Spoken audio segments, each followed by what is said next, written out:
Coming up on today's Locked On Senators, talk about a screeching halt to a win streak. The Senators lose 5-0 in Chicago. After some time to digest that loss, we're going to spin things around and I'll try to bring positive Pillsy back into the mix, Ross.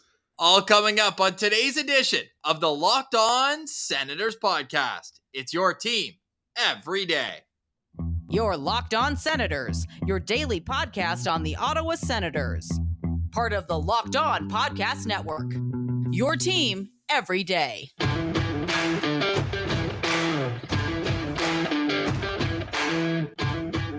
I'm Jake Sanderson, and you're listening to Locked On Senators podcast.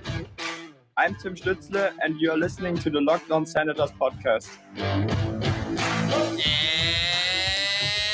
And welcome. It's episode 750 of the Locked On Senators podcast. I'm Ross Levitan on the outskirts of enemy territory in Winnipeg, Manitoba, alongside Brandon Piller up in the Blue Mountains. Today is Tuesday, March 7th. And Pillsy, did you see the worst game of the season for the Ottawa Senators?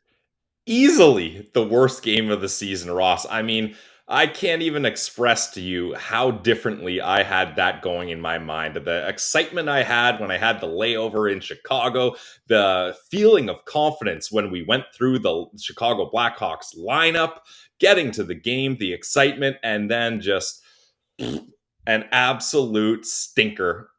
We talked about it before the show, Ross. There is not a single game this season that you can tell me was a worse loss than that one last night that I was at.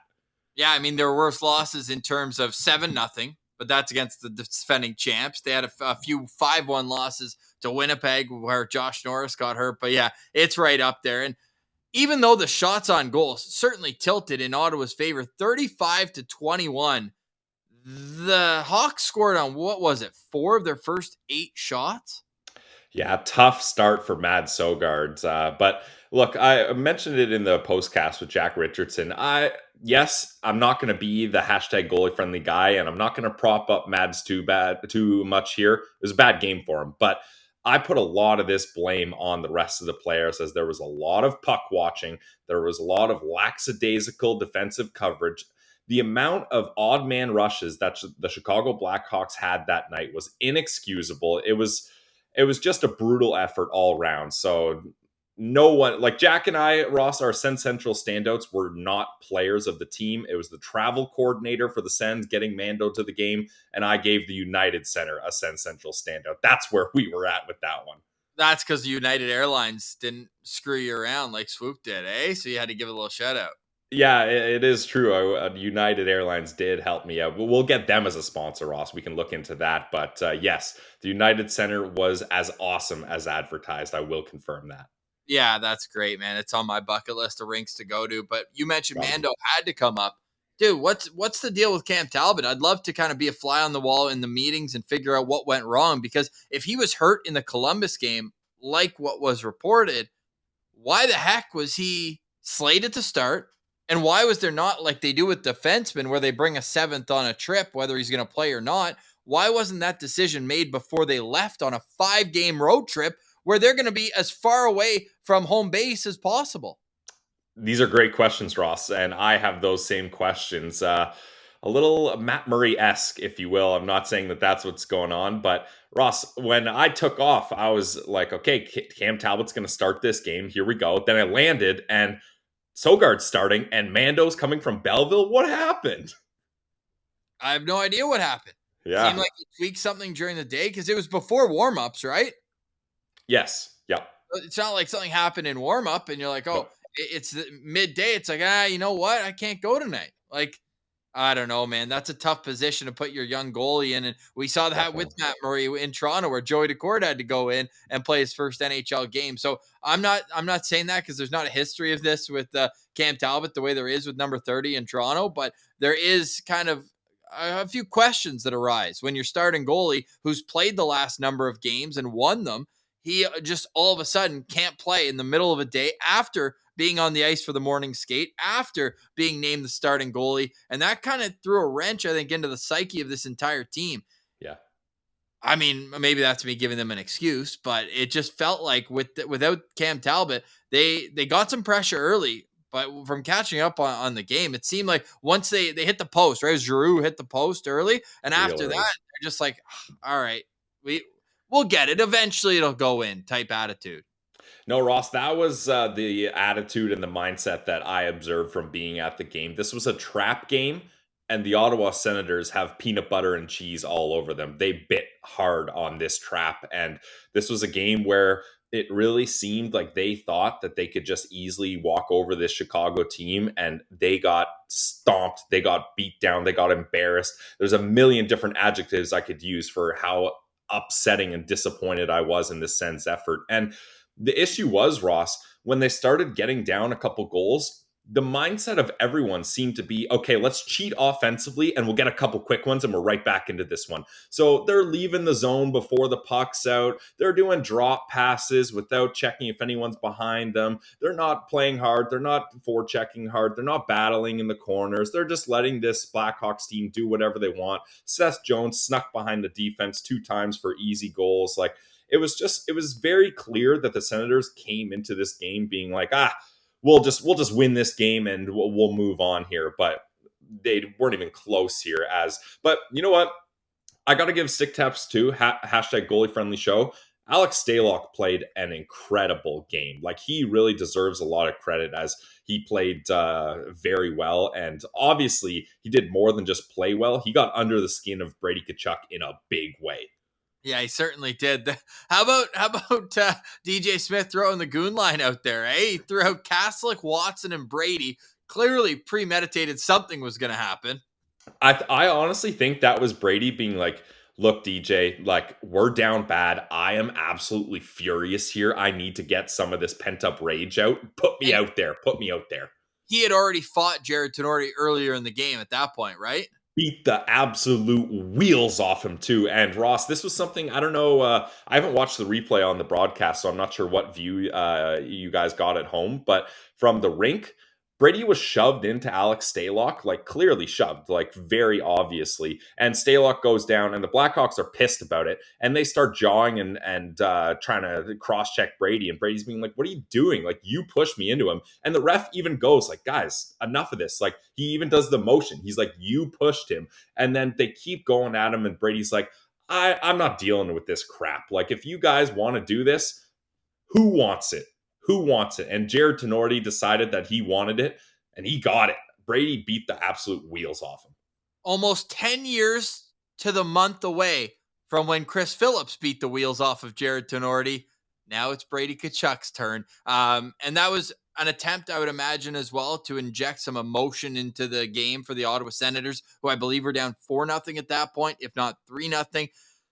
It's just a tough game overall. Alex DeBrincat's return to Chicago. He's dashed 3, his 7 shots on goal. That was an easy over to hit, as you knew he was going to be trying offensively, as a lot of the team was kind of cheating that direction. Even Luke Richardson made note of it after the game. The head coach for the Chicago Blackhawks saying they didn't play defense. They didn't finish their defensive plays. They just thought that they could turn up ice, and away they went. Like, Brady made a great point after the game, and I would recommend anyone who feels doom and gloom about last night's game, go check out what the leader of this team thinks. It was a completely unacceptable performance, but what he really said is, I don't know if we thought we could take them lightly. And then he looked around, he's like, do we not know where we were 2 weeks ago? Like, this is a team that was kind of the one who we'd always laugh at the start of the season. They were getting all the backup goalies. They were getting the team's B squad, right? It just felt kind of like a slap in the face. And then the Sens would go out and win a few games. So you can't take any team lightly. And hopefully the Sens learn their lesson, because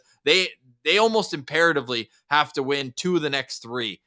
And the schedule after those 3 gets a hell of a lot harder. Big time. But I'm kind of thinking, Ross, that's actually a positive thing. I think this was a game where, like I mentioned, it was a trap game and they fell for it. So I think there's not going to be any sort of trap game on this road trip. All these teams are good. Even Vancouver, with the state that they're in, that's a decent team that you got to take seriously, especially when you're the road team coming all the way over to the West Coast. So I think we're going to see a much better performance up against Seattle on Thursday. 2 more sleeps to think about it. That game is Thursday night at 9 o'clock Central, 10 p.m. Eastern time on Thursday night in Seattle. The Senators had their worst game of the season last year in Seattle. Remember that one? Didn't they have like 14 shots on goal? That was such a bad game as well, Ross. I was watching that one on vacation, and I was falling asleep, and I was disappointed on that one too. So yes, very tough. So they'll have to bounce back from that. Sens have the day off today. They'll be back at practice tomorrow. Of course, all eyes will be on the goaltending situation. What's up with Cam Talbot? Is he going to play or not? However, the out-of-town scoreboard was generous to the Ottawa Senators last night. We'll get into that conversation and more coming up on the other side. You're listening to the 750th episode of Locked On Senators. Today's episode is brought to you by our friends over at FanDuel. FanDuel is the official sportsbook partner of the Locked On Podcast Network. They're the number one sports book in North America. That's pretty good if you ask me. They're a partner of the NFL, and I love them, and I love their app, Ross. Their app is simple, safe, secure, easy to use, and there's so many fun things you can do. I hope you guys, I know most of the time I'm a bit of a mush and fading me is a profitable way of thinking, but I've been harping on you guys. The FanDuel first to 5, the Ottawa Senators hit 5 shots first yet again. And if you watch on the TSN broadcast, they always show who hits the first to 5, so you can keep along with that. That's just one of the many reasons I love FanDuel. And you can have so many bets from money line to point spread to player props. You can even combine your bets for a bigger chance at a bigger payout with same game parlays. And new customers in the States, like some people I met at the United Center, join today and get started with $150 in free bets guaranteed when you place your first $5 bet. All you got to do is sign up at fanduel.com/lockedon. So check out the app, guys. Once again, $5 bet gets you $150 in free bets, win or lose, at fanduel.com/lockedon. Make every moment more with FanDuel, official sportsbook partner of the NFL. Today's episode is also brought to you by the GLEBE Central Pub, your neighborhood pub in the heart of the Glebe. Great food, tasty drinks, and an amazing inclusive atmosphere that has trivia nights, has all sorts of fun events that make the community feel special. Now, the GLEBE Central Pub is also an enormous Sens bar. Of course they are. How could they not be in the heart of the Glebe? You need to go and check out on their website, GLEBECentralPub.com, all of the shuttle options they have for the rest of the season for the Ottawa Senators. You can go find that, like I said, at Glebe Central Pub. $15 gets you round trip to and from the CTC. Of course, tickets to the game are sold separately, but why not? Park the car. Don't worry about that for the night. Don't worry about beating the traffic, anything like that. The Glebe Central Pub has you covered, and they bring you right back to the pub where you can go check out all their great drink specials. You can follow them on social media as well, Glebe Central Pub, and on Instagram at the Glebe Central Pub. They have all of their specials on there and everything else you need to know about a great night at the Glebe Central Pub. Check them out at 779 Bank Street and make sure you let them know that Locked On Senators sent you. It's the Glebe Central Pub.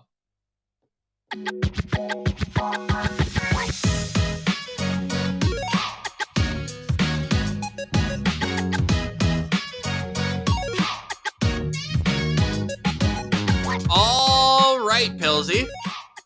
We're back from vacation. If you missed any of last week's episodes, great time, great vibes. I've left the pinned episode, the one where we did right after Jacob Chychrun was acquired. Probably the best backdrop of any hockey podcast this year, Pilsy. I don't care how high they are in the rankings. Yeah, ultimately, it was the most amazing setting that you could think to do a podcast, let alone an Ottawa Senators podcast. So, yes, we had an absolute time in Cabo. Thanks for everyone that tuned in and followed along and for being patient with our start times. So, we really appreciate that. Biggest week since the draft in terms of numbers. Yeah, it was a massive, massive week. And Ross, we had a lot of fun. If you can't notice, both of us have a nice tan. We got some sun. We had a couple mojitos, some tequila down in Mexico. But it's good to be back, Ross. Yeah, shout out Squid Row as well. Great time down in Cabo San Lucas. We'll be back. We'll be back there. We'll probably stash something somewhere, eh, Pilsy? Hey, talking about Jacob Chychrun, who ironically I go on and saw his dad start following on Twitter, and we scrolled down and Sure enough, Chikrin's wearing a Cabo San Lucas shirt with Yeah. they're all hooked up. So I was looking at Jacob Chikrin though here, and Natural Stat Trick has this great line mates feature where it shows who plays with who at 5-on-5. And Pilsy, Jacob Chikrin's most common pair of 5-on-5 was Jake Sanderson last night. Do you think that was more because they fell behind and felt they needed to get their offensive guys out there more often, leaving Travis Hamonic the odd man out? Or do you think this was a strategic move to eventually move him to the right side, playing with Jake Sanderson full time? Can I go with option 3? Ooh, I think mostly, Ross, it was a Travis Hamonic demotion. He had a tough start to the night. I didn't love his defensive play to start the game. He was one of the guys out there for that first goal, kind of left Sanderson out to dry, and he was getting knocked around physically. So I think that was more than anything. It was DJ Smith being like, all right, I know Hamonic and Sanderson have been a good duo and they have chemistry together, but it's not Hammer's night here. I got to put him down a couple minutes here. And we've seen Chikrin play with Holden. We've seen Chikrin play with Brandstrom. We've seen Chikrin play with Chabot. So let's see what he can do with Jake Sanderson. So ultimately, I think that was more the line of thinking there, Ross. yeah, at even strength, nobody played less on the Sens blue line than Travis Hamonic. He played about 30 seconds more than Brandstrom overall, but 4 of his 16-24 came shorthanded, whereas Brandy only played 32 seconds on special teams. Hamonic snuck out there for 3 seconds on a power play, though. don't tell me how he did that. Same with Zub, but no. All in all, I think a lot of people were looking at Thomas Chabot last night, and it almost seems like he's the whipping boy whenever this team does poorly. But you noted that there were a couple of the drop passes at the defensive blue line, and he was trying to force offense last night. It like there was multiple times, Ross, where I was sitting in my seat and the Sens did a drop pass and it was an odd man rush for the Blackhawks. And I'm just sitting there like this, like I'm not even watching. I'm just listening to the crowd because I can't even believe that that's how sloppy this team was playing up against the Blackhawks team. Like guys like Jason Dickinson and Kurashev and guys that I'm learning their names just yesterday. They were getting odd man rushes and getting behind an Ottawa Senators decor that just got boosted by a massive addition in Jacob Chikrin and is supposed to be turning a page here. And it did not seem like this decor turned a page at all. Jacob Chikrin only played 55 seconds with Thomas Chabot at 5-on-5, which is interesting that they decided to go more with Chikrin and Sanderson because at practice we saw more repetitions with Chabot and Chikrin. So we'll see what happens. I think practice tomorrow is going to be really interesting because if I'm DJ Smith, I would almost send a message here and say, hey, if you guys aren't going to play for each other defensively, I know for a while there, remember he put a grinder on every line or a worker on every line. I think this one, it's just like, hey, can we have a defensive conscience on every line? Because that second line had none. And usually it's Shane Pinto, but like Batherson and DeBrincat were 2 of the guys who I thought cheated the most offensively. Big time, yeah.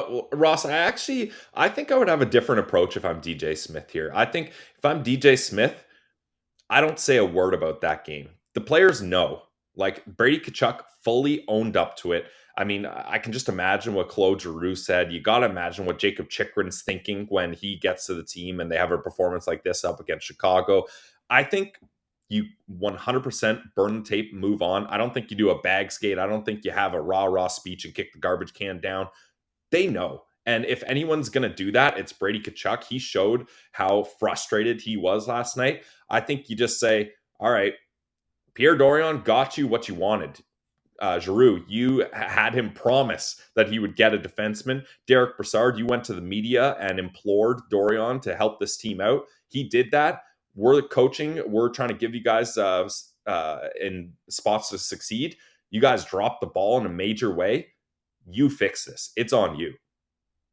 I don't disagree with that thought process. I do think they are going to make one change. If I had to guess, I think we see the debut of Patrick Brown in the lineup. Now, if you were to take a forward out right now, who would it be? I don't know. I guess you just swap him and Casti, right? Like they're very similar players. That's not to suggest that Casti had a bad game, but I think if you're gonna where are you gonna put Patrick Brown? You're gonna put him as a 4th line center. So I think the natural move is just to swap them. Yeah, and I know Cassidy got the 10-minute misconduct at the end. So did Austin Watson. So Yeah, did but that was the refs, Ross, just being like, we got to take handle of this game. We can't let this get out of the control. They were passing out 10 minutes like fun coupons. It was a little ridiculous, honestly. like drinks at the all-inclusive, Pills? yeah, exactly. But no, I was leading into that, just saying that Cassidy only played 839, the least of any forward on this team. And after that, it's Derek Brassard is kind of the other guy who I think we could look for as a guy who, now that he's got his thousands game, maybe he's kind of in and out a little bit more. Had that great game against the Rangers, no question about that. But I'm curious to see who's coming out of the lineup if they do decide to make a change, and if Patrick Brown does come in the lineup. We teased already, but the out-of-town scoreboard was brilliant last night. We'll get into that and look at the standings, as we're going to have to start doing here with meaningful games on the horizon. You're listening to Locked On Senators. Today's episode is brought to you by our friends over at Athletic Greens. Ross, we were on one heck of a vacation, and now it's time to get back into a healthy routine. And the best way to do that is with Athletic Greens. The reason it's the best way, Ross, I love simplicity. I'm a simple guy. This is as simple as it gets. Just one scoop of AG1 in your cup of water every morning, and you are getting so many benefits. You're going to get 75 high-quality vitamins, minerals, whole food source superfoods, probiotics, and more, so you can help start your day off right. This special blend of ingredients does so much for your body. It supports your gut health, your nervous system, your immune system, your energy, recovery, focus, aging, all these things. That's 8 different benefits right there. And it's lifestyle friendly. So whether you're keto, paleo, vegan, dairy-free, or gluten-free, it's all good. Contains less than 1 gram of sugar, no GMOs, no nasty chemicals or artificial anything, and it still manages to taste really good. It costs you less than your coffee habits, so switch from your daily cold brew and switch to AG1 to get a healthier start to your day. And don't just take my word for it. Athletic Greens has over 7,000 5-star reviews. So right now, it's time to reclaim your health and arm your immune system with convenient daily nutrition. It's just one scoop in your cup of water every day, guys. To make it even easier, Athletic Greens is going to give you a free 1-year supply of immune-supporting vitamin D and 5 free travel packs with your first purchase, so you can take them on vacation with you. All you have to do is visit athleticgreens.com/NHL Network. Again, guys, that's athleticgreens.com/NHL Network to take ownership over your health and pick up the ultimate daily nutritional insurance from Athletic Greens.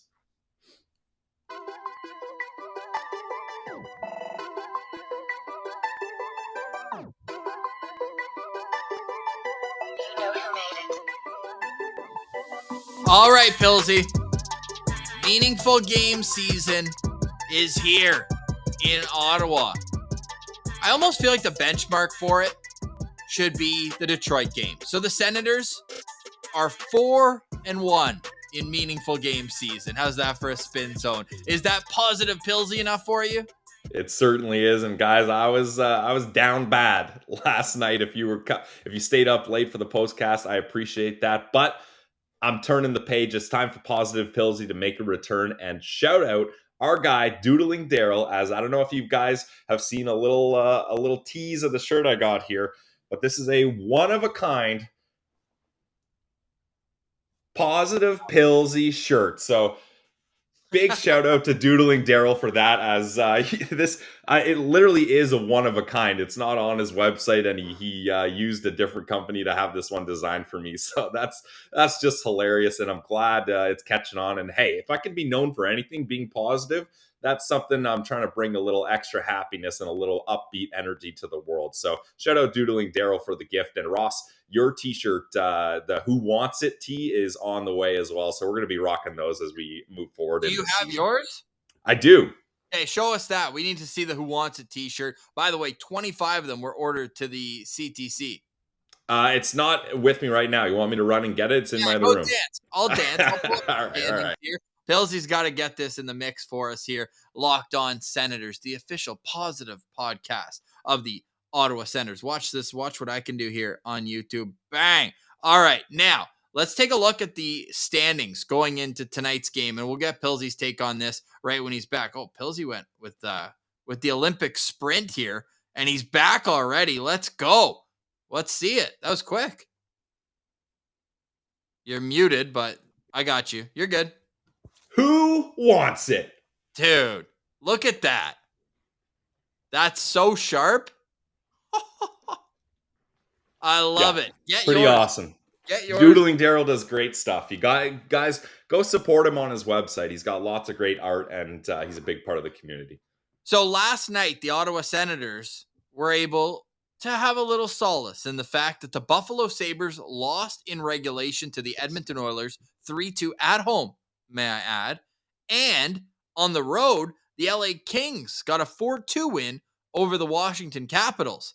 Tonight, we're going to be cheering hard. Get your pom-poms out for the Columbus Blue Jackets. Yes, the worst team in the NHL. We are needing a victory over the Pittsburgh Penguins and the Golden Knights. We'd like to beat the Florida Panthers. The Buffalo Sabres and New York Islanders are going head-to-head. Pilsy, how do you handicap this? Like, where do you want the points to go? It's the Islanders and Sabres. I don't know. Yeah, I think I go Islanders. I go Islanders because games in hand never die until they get used. Never die. Yeah, I think maybe I'd be along with you here. The only thing is, with a guy like Sorokin on the Islanders, like that's such a big benefit there that does make me nervous. But the games in hand are huge. So all I'll say is it's got to finish in regulation. I know that's a cop-out answer, but that's all I'll go for here. I'll say that I'm going full out Islanders super fan tonight because Buffalo has a game in hand on Ottawa, and that's them using it tonight. True. Yep. So don't win their games in hand. And then if Ottawa then wins their games in hand, they would ultimately be tied with the Islanders, who would be 6 points up on Ottawa with 3 more games played if they get the win tonight. So I'm going full out on the New York Islanders tonight. But as you can see, if you're watching on YouTube, if not on audio, I'll run through this real quick. Right now, the Islanders and Penguins hold the final 2 spots in the playoffs, 72 points, 71 points. Okay. 3 points back. We have a 4-way tie.